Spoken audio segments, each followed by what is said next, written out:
Mais je l'ai là, hein, en face, enfin, derrière chez moi, je le vois. Et je regarde quand il s'allume encore. Je suis tentée à regarder s'il s'allume. C'est terrible, hein. J'ai l'impression, je ne sais pas pourquoi, ou il est en retard pour s'allumer, ou automatiquement je porte mes yeux vers le phare. Ben, j'y suis restée 10 ans, c'est pas beaucoup, mais c'est 10 ans.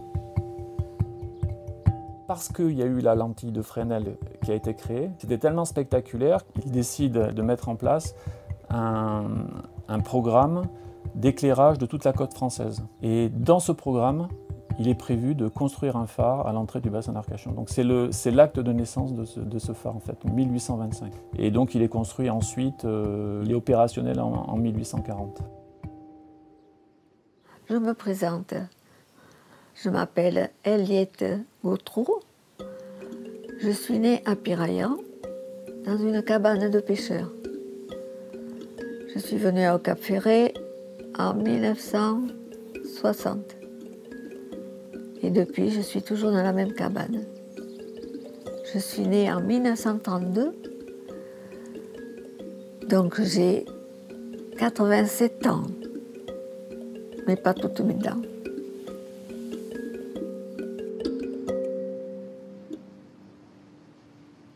Je suis rentrée au phare parce que mon mari, il voulait que ce soit mon mari qui rentre. Mais comme il était en maladie, il n'a pas pu rentrer. Donc ils ont fait des pieds et des mains avec un copain pour me faire rentrer à moi. Et je ne voulais pas. Je n'avais rien à faire, j'ai dit non, je ne veux pas, je ne veux pas. Mais si, tu verras, tu seras bien. Et Raymond, il est avec toi, il viendra avec toi. Alors finalement, j'ai cédé. Et je suis rentrée comme auxiliaire de phare. Parce que je ne suis pas gardienne de phare.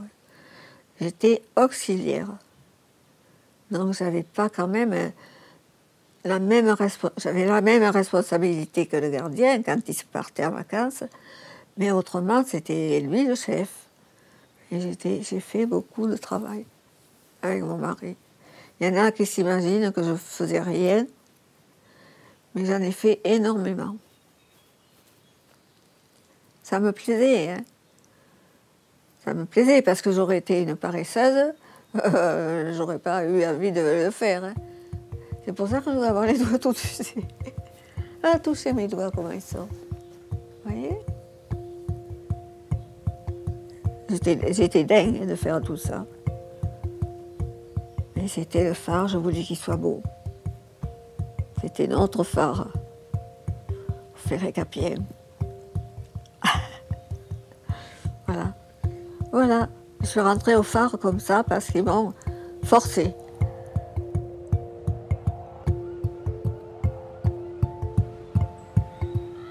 Oui, je l'ai visité, j'étais toute jeune. Oui, je l'ai connu celui-là. On l'a visité une fois avec le gardien de phare, qui avait monsieur Môme. Mais je me souviens vaguement. Et après, ils l'ont démoli. Enfin, les Allemands, en partant, ils l'ont démoli. Ils l'ont fait sauter. Et moi, j'habitais pas au Ferré encore. Mon mari, il y était.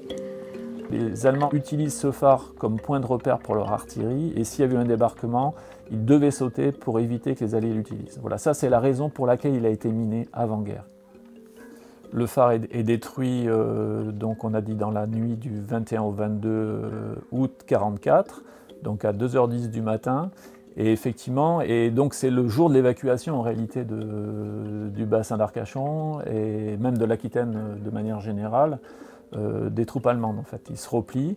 Et donc tout de suite, il va falloir effectivement assurer le signal pour la navigation. Et donc ils vont utiliser en fait une structure métallique qui était au départ prévue par les Allemands pour construire un radar, un type particulier de radar qui n'avait pas été encore installé, hein, parce que jusqu'au dernier moment, il faut savoir que les Allemands vont construire le mur de l'Atlantique, vont continuer à installer du matériel.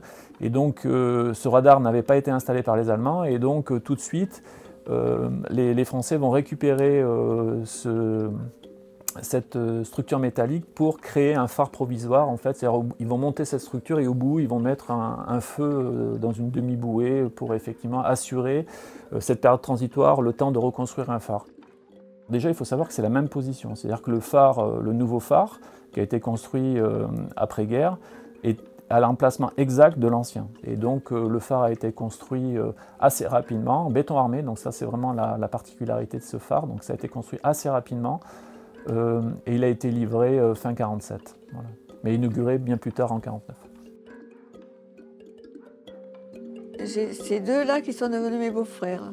Et j'ai celui-là, j'étais jeune, hein. Je devais avoir 15 ans, à la fin de la guerre, quoi, que les avions, on allait voir les avions à l'océan. C'était mon oncle et ma tante qui avaient le Bayonne. Alors à la fin de la guerre, on a pu venir. Mon mari devait avoir 12 ans.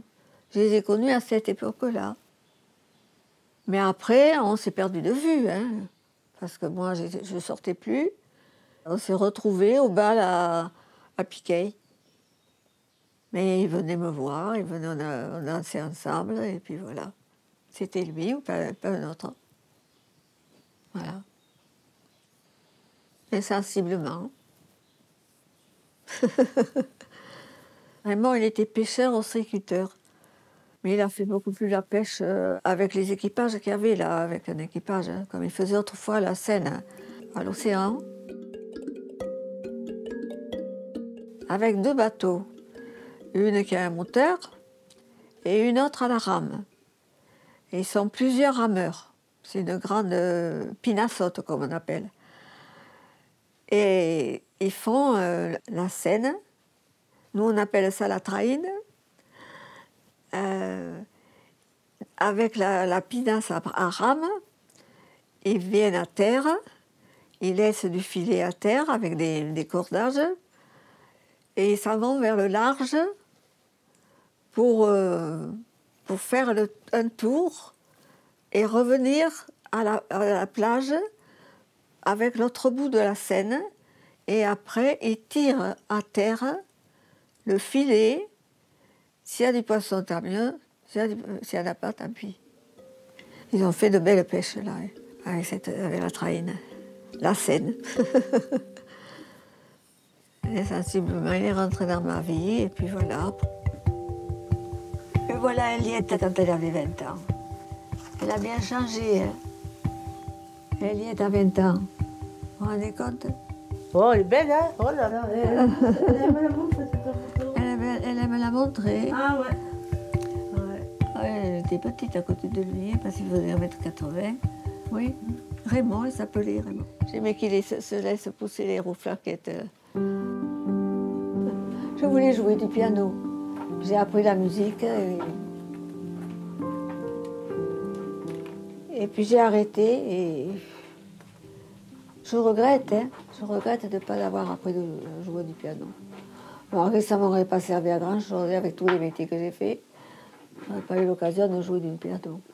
À 18 ans, on m'a mis au commerce avec mes parents jusqu'à l'âge que je me marie, 21 ans.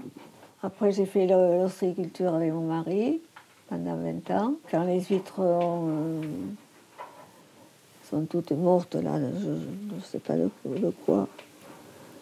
On avait tout perdu, on n'avait plus rien du tout. Alors, j'allais vendre des gâteaux. Le dimanche, j'allais faire des ménages. Il fallait travailler.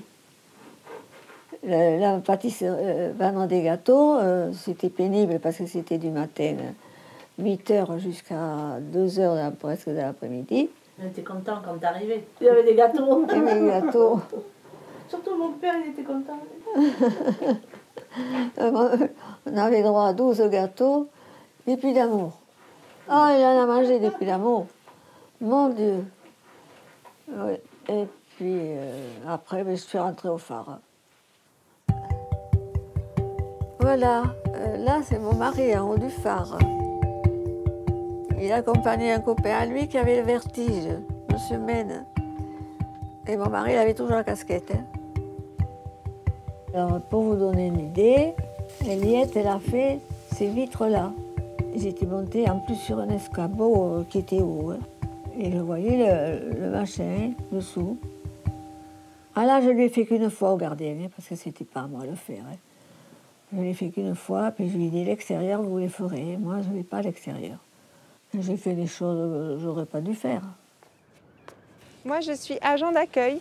Donc moi, c'est surtout pour la partie accueil du public et après aussi entretien du bâtiment, vérifier que tout aille bien pour que l'accueil du public se fasse dans des très bonnes conditions. Nous, la partie technique, on n'y rentre pas. De temps en temps, on vient passer un petit coup de balai, nettoyer si on voit que c'est sale pour pas qu'ils se déplacent pour rien, parce qu'ils viennent quand même du Verdon. C'est deux parties différentes. Nous, on dépend de l'office de tourisme et eux, c'est les faribalistes. C'est la lentille de Fresnel. Donc moi, je ne nettoie pas cette lentille. Et quand je la vois, je me dis que ça devait être un sacré travail. D'ailleurs... Il y a plein de trucs même qu'elle racontait où il nettoyait les vitres dans le fût en montant sur la cage d'ascenseur. Nous, aujourd'hui, on n'aurait pas le droit qu'il y en ait un dans l'ascenseur et un au-dessus qui passe le balai sur le carrelage.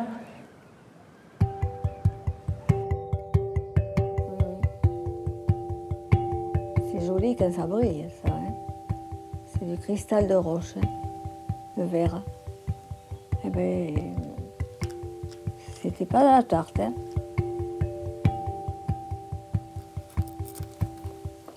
Alors, là, c'est les grilles, bien sûr. Ah, mais oui, il y avait les toiles aussi à faire, le cuivre, tout ça, tous les jours, parce que les enfants, quand ils rentraient dans le phare, automatiquement, pop, ils mettaient les mains sur les toiles. Ça, il fallait le faire tous les jours. Tous les jours. Ça brillait comme tout.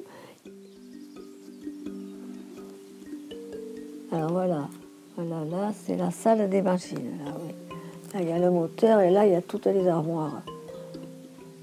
Donc là, il fallait, c'était pour allumer, éteindre, s'il y avait une panne. Là, c'est mon mari. Je ne sais pas, je passais toutes ces armoires là, à la fée du logis, vous savez. Et celui-là, il m'appelait, où elle est la fée du logis? Et tu as le gros groupe électrogène au milieu. Quand elle était au début de l'automatisation, c'était en 95 qu'ils ont automatisé ici.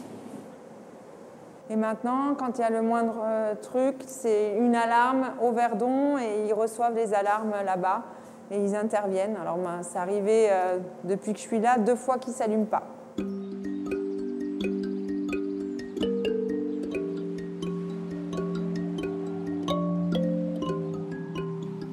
Il arrivait qu'ils tombent en panne. S'il y avait de l'orage, s'il y avait... il n'y avait plus de lumière, ça sonnait chez nous, là. Et ça faisait du bruit. Oh là là là là là. Je disais, vraiment, l'alarme.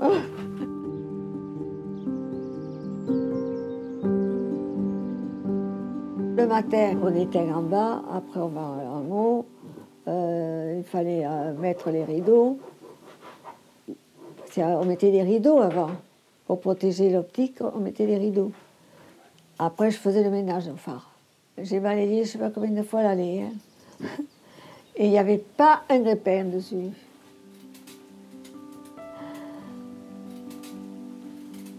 J'étais fière de moi.